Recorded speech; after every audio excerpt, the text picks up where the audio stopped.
naiintindihan. Malupit, malupit, kakaiba. Maganda po, panoorin nyo. Super fun and kakaiba yung kwento.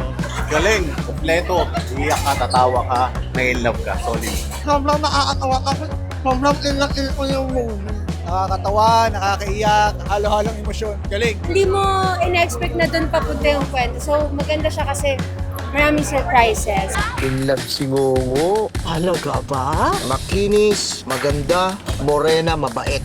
Tigas ay parang naman ito eh. The best, si Gerald Napoles, of course, Gerald Napoles yan.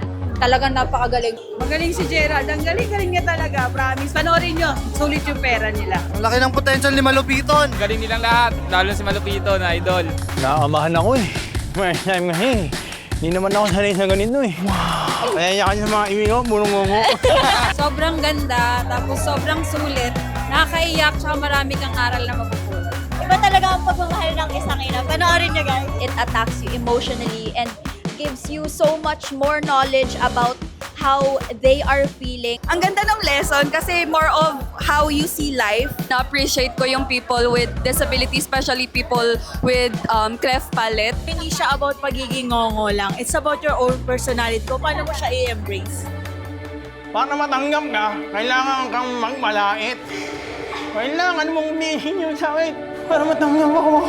Sobrang nakakatawa siya pero nung kalagitnaan na sobrang nakakaiyak na siya. Talagang tagos sa puso. Mixed emotions, saya, maiyak kami talaga.